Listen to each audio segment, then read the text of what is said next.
Is the UK going down? With the skyrocketing price of electricity and to depreciation of the UK pound, can the UK recover from this economic crisis? Well, it all started with the energy policies of the UK. To explain more simply what's really happening, it's just like the retailers buying milk at a cheaper rate and selling it to the customers at a higher rate. Power companies buy energy in the form of gas and oil, convert that into electricity, and sell this electricity at a higher cost to consumers. So if it costs them £100 to produce a 1 megawatt hour of power, then they would sell it to the people at £150 per megawatt hour, making a profit of £50. But as soon as Russia started cutting off gas, the cost of the production of electricity would skyrocket. What's worse is that the government introduced a cap of £280 per megawatt hour. So even if it costs the power companies £400 to produce 1 megawatt hour of power, they can only charge a maximum of £280 per megawatt hour. So you see that the cap itself has come at a very, very costly rate, because the average cost of power before the war was £189 per megawatt hour. Thankfully, the government has increased this cap from £280 to £520 per megawatt hour.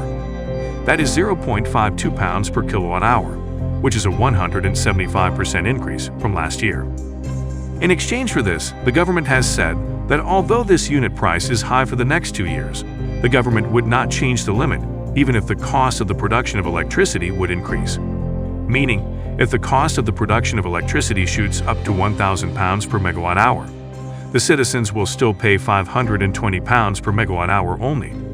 On top of that, the Prime Minister of the UK said that she will only give a £400 energy discount this winter, which I guess will be paid by the government. And whatever losses these power companies will incur in these 2 years will have to be offset from loans given by the banks. This price cap is applicable to everyone, no matter how rich or poor you are. So this is fantastic, right? The cost of energy has been increased, so people consume less electricity. And for the next 2 years, the citizens don't have to bother about energy bills, even if the cost goes up. The question is, why is this a disaster? Well, the answer to this question lies in this graph presented by the National Institute of Economic and Social Research.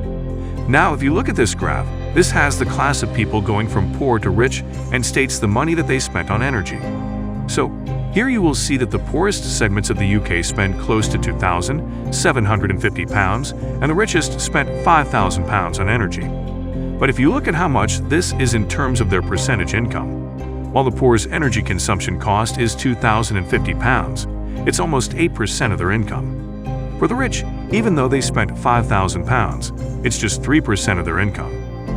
Since the energy bill is such a small proportion of the rich people's income, if you charge the same unit price to both rich and poor, then it is bad economics.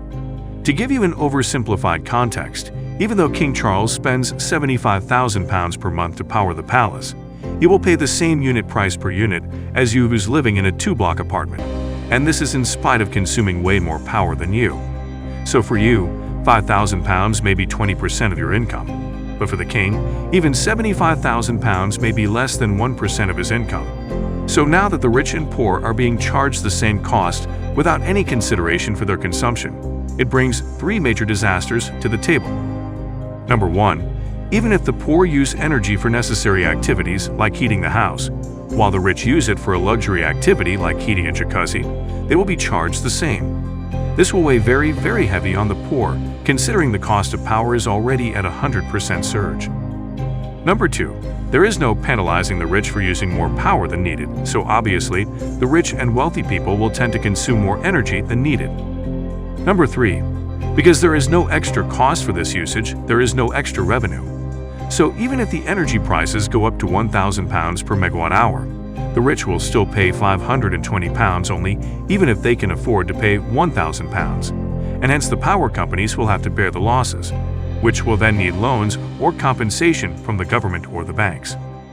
This is the reason why the National Institute of Economic and Social Research proposed a variable slab system, which is, by the way, used in India.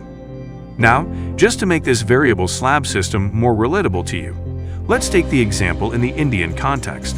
It basically says that for the first 1,000 units, since it's a necessity, everyone would be priced at 4 rupees per unit, because that's what a normal household needs. For the first 1,000 units, the government will subsidize the cost. But as soon as the consumer uses electricity beyond the slab of necessity, the next 1,000 units cost would drastically climb up to 20 rupees per unit. And for the next 1,000 units, the cost would be an exorbitant 50 or even 300 rupees per unit, depending on the market rates, because only the rich and wealthy consume beyond 2,000 units in a month. So, neither the power companies nor the government bears the losses for the rich and wealthy. But in the UK, since they are not using this model, analysis says that it's going to cost the government very heavily, because now the losses of the rich and wealthy will be subsidized either by the government or by the power companies. According to the policy documents, it is said that it would cost the government as much as £130 billion over the next 18 months, in addition to the $3 trillion debt that they already have.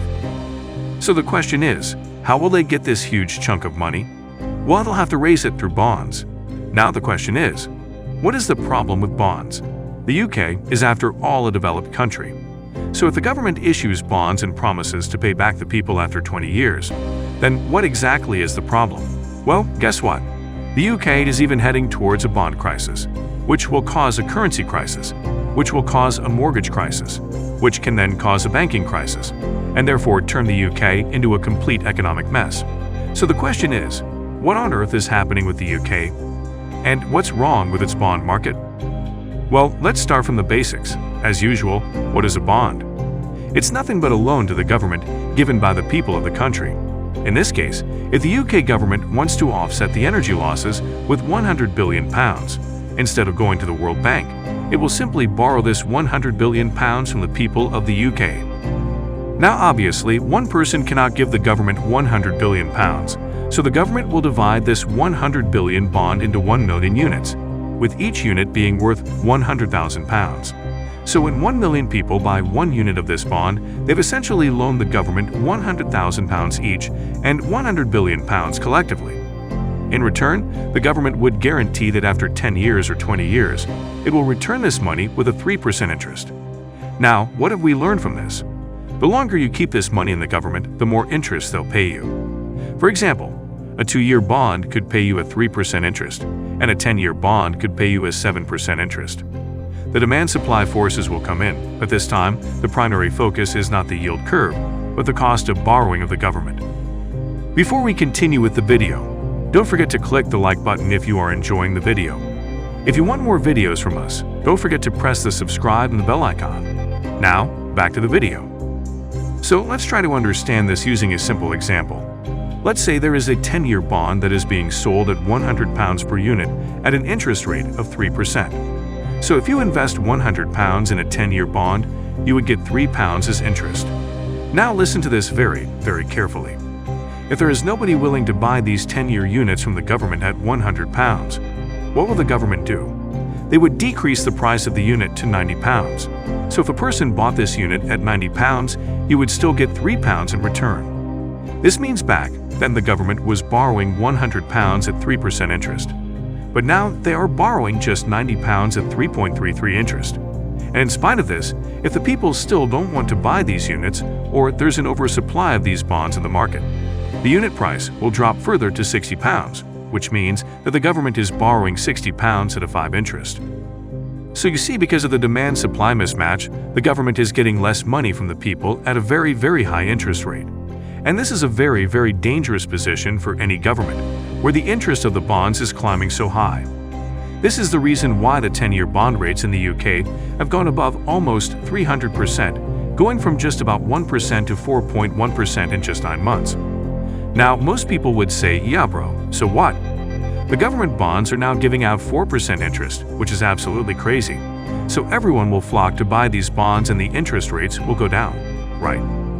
So what exactly is the problem? Well, guess what? Here's where the UK has another problem in the form of currency depreciation, which makes the bond market of the UK almost useless for big traders. Let's have a look at what will currency depreciation do to the currency carry trade.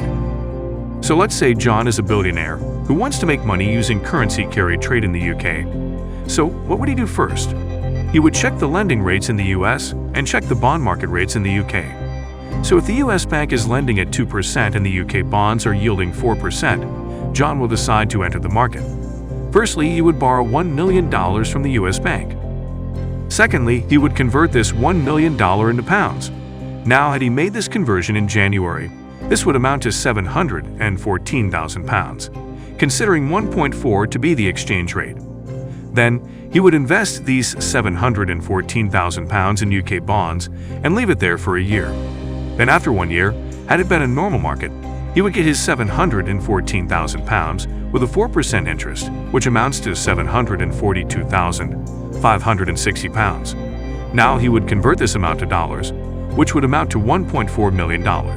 So if you look at the interest rate of the Feds, he just has to pay 2% interest to the American bank, as in $1.2 million. So out of the $1.4 million that he just has to pay $1.2 million. The rest, namely $200,000, will be his profit. So you see, by simply rotating this money, John was able to make $200,000 in profit. But like I said, this is the ideal condition. But today, if you look at the market in the UK, the value of the pound is depreciated by almost 21.4% since January. So now the exchange rate is just 1.1. Now, let's see what happens after 1 year when John gets 742,560 pounds. When he converts that to dollars at an exchange rate of 1.1, he would get only $816,000. But since the American bank is living at 2% interest, he still has to pay $1.2 million to the American bank, which means that even though the bonds are giving out 4% interest, because the currency has depreciated by 21.4%, this currency carries trade and has become a disaster for John. This is what is exactly happening in the UK, whereby, even though the bonds are yielding a 4% interest, the currency has depreciated to such an extent that now it has become a disaster for investors. As a result, they are quitting the UK market, and this is further decreasing the demand for pounds. As a result, the currency is depreciating further. So now that the pound is depreciating, what will happen to the UK energy prices? It will not just spike because of the gas shortage, it will not just spike because of peak consumption levels during winter, but also because of currency depreciation, and this will take the cost of energy in the UK to dangerous levels. And when these energy bills spike up, what will happen to the government of UK?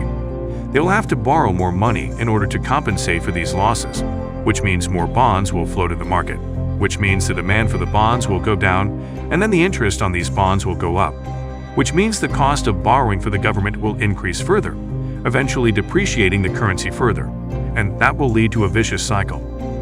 On top of that, they've also announced tax cuts, which are expected to decrease government revenues by $45 billion by 2026. So in short, the government of the UK is cutting down its own revenues during a cash crunch situation. This is the reason why everybody is scared, that this scenario will spiral the entire economy of the UK into a freaking disaster.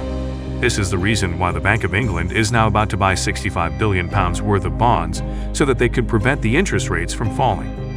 Add this up with housing loan spikes due to inflation and bank defaults. It will cause a banking and housing crisis along with an energy and currency crisis. This is the story of the economic crisis the UK is facing. So now, the UK has two options. One is to withdraw the sanctions, get the gas from Russia, and chill. Or two, deal with the complications of its economy by being dependent on the US and hope that they don't mess up. That's all for today, guys. If you learned anything new from this video, please make sure to click the like button. For more insightful business and portfolio studies, please subscribe to our channel. Thank you so much for watching. I will see you at the next one. Bye-bye.